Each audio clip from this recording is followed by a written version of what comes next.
Olá pessoal, este é o quarto vídeo da série Designer Instrucional. Esse vídeo foi especialmente preparado para quem deseja aprender como elaborar um curso EAD. Meu nome é Oséias Pessoa, sou professor da UDESC e neste vídeo vou compartilhar minhas experiências docentes de mais de 2 décadas no ensino. Neste vídeo vou aprofundar a terceira etapa, chamada desenvolvimento. E é muito importante que vocês assistam os vídeos anteriores, pois esses vídeos seguem uma sequência linear. Então, sem mais delongas, bora assistir!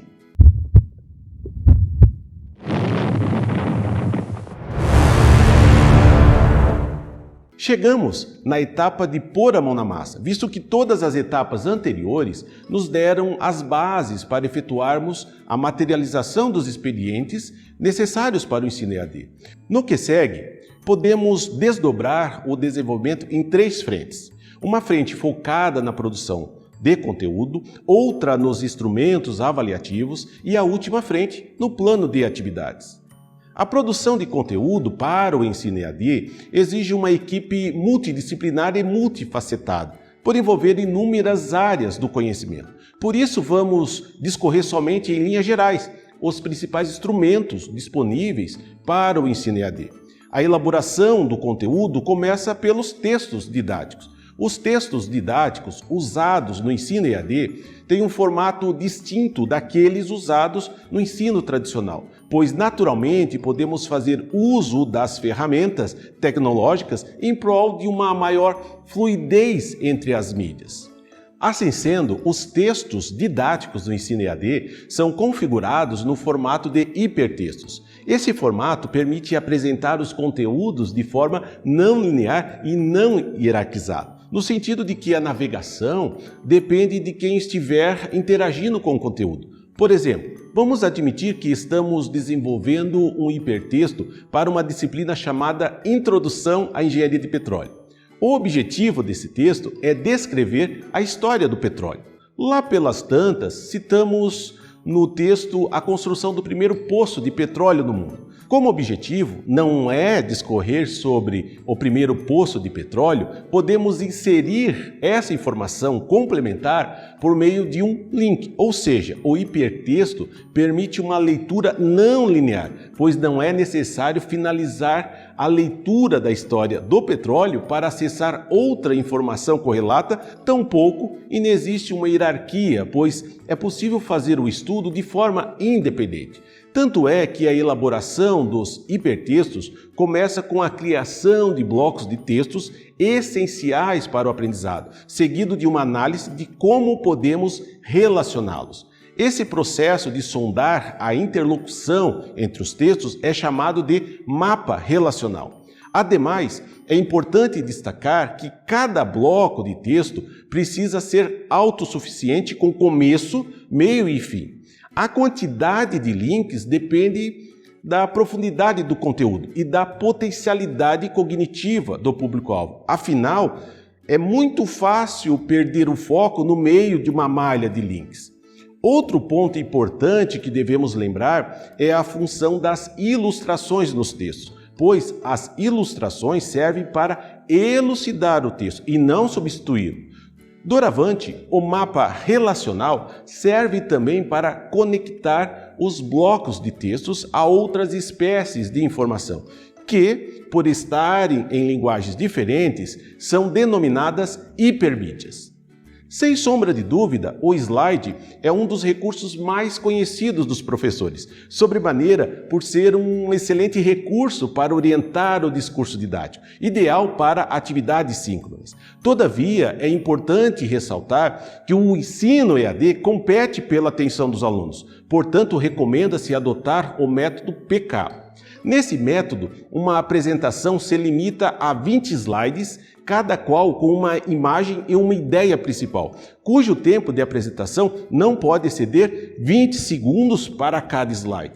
Esse método foi embasado no ciclo de concentração-dispersão dos alunos em ambientes virtuais. Logo, qualquer recurso empregado no ensino EAD precisa considerar essa tendência à dispersão.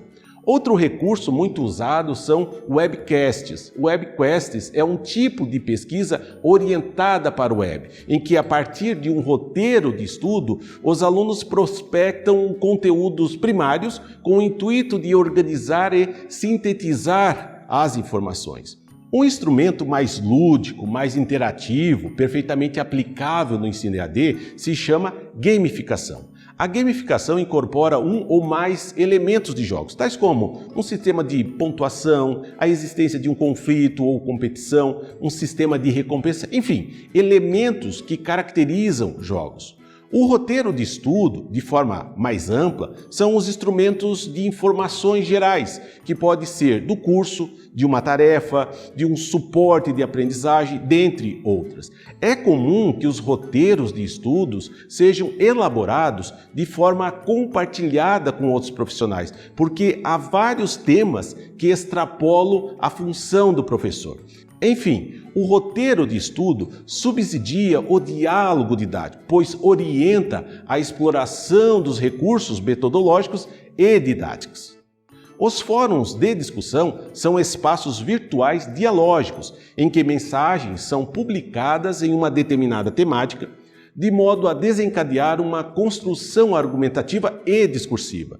Esses ambientes dialógicos podem girar em torno de perguntas simples ou abertas, podendo estar acompanhadas de materiais de apoio como ponto de partida para uma construção argumentativa.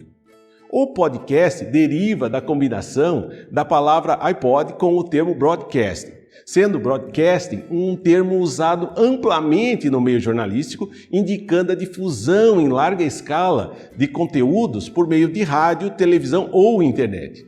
Recentemente, esse instrumento está sendo aplicado no ensino EAD e, por envolver ferramentas de comunicação, demanda de uma equipe multidisciplinar extremamente qualificada. Noutra vertente, temos as videoaulas. As videoaulas procuram reproduzir o diálogo didático por meio dos recursos de multimídia. Assim como nas aulas tradicionais, as videoaulas também apresentam algumas etapas essenciais, tais como roteirização, produção e pós-produção.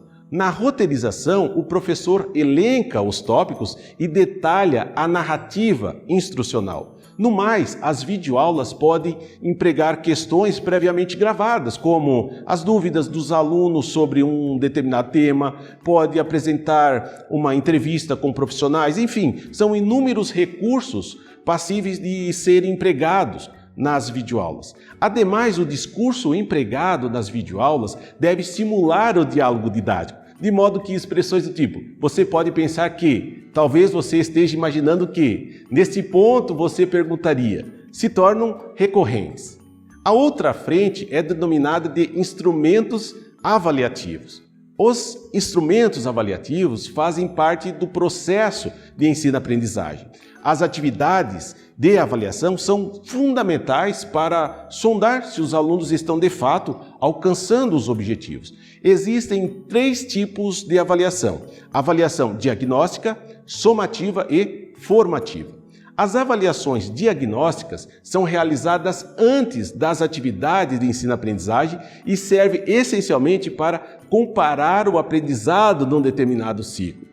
Destarte, a avaliação somativa visa averiguar o desempenho global dos alunos realizada no final de uma unidade ou curso. Por último, a avaliação formativa serve para sondar o processo de ensino-aprendizado dos alunos, podendo ocorrer por meio de portfólios, coletâneas de trabalho, autoavaliação, avaliação entre pares. Existe uma enormidade de instrumentos avaliativos amplamente utilizados no ensino EAD, tais como questões de múltipla escolha, questões discursivas, resenhas, trabalhos, enfim, muitos recursos. Todavia, um instrumento apropriado para atividades abertas, particularmente para superar a subjetividade avaliativa, é chamado de rubrica avaliativa. A rubrica avaliativa se baseia numa escala de critérios usados para caracterizar de maneira mais descritiva os resultados do processo de ensino-aprendizagem. Em outras palavras, os objetivos de aprendizagem são convertidos em critérios associados com o alcance desses objetivos. Ademais, as rubricas avaliativas podem ser construídas de forma dialógica com os alunos, de modo que possam utilizá-la como uma espécie de checklist para a autoavaliação. A última frente do desenvolvimento é chamado de plano de atividades. Já foi dito que a comunicação didática do ensino EAD ocorre por meio dos conteúdos. Portanto, toda a comunicação precisa ser intuitiva, contendo as orientações e informações para todos os envolvidos. Assim sendo, o plano de atividades deve discorrer não só sobre as orientações relativas aos conteúdos didáticos, mas também conter instruções relativas ao acesso e navegação no ambiente virtual de aprendizagem. Quem já acessou o Moodle, por exemplo, sabe muito bem que determinadas configurações e acesso a algumas atividades exigem tutoriais bem elaborados com uma linguagem bem intuitiva. Já para os tutores, as instruções devem ser claras operacionalmente e contemplar as contingências que podem surgir no manuseio da plataforma, em especial de perguntas recorrentes oriundas dos alunos. Via de regra, essas decisões já são tomadas no nível macro do design instrucional, mas todo cuidado é pouco, pois pode existir ruídos nesse caminho, principalmente se tiver tutores inexperientes. É isso, finalizamos o quarto vídeo, ficamos por aqui. Quem tiver comentários ou dúvidas, podem deixar na descrição desse vídeo. Com certeza serão todos lidos e considerados. Até o próximo vídeo, fiquem sob a proteção de Deus, um forte abraço.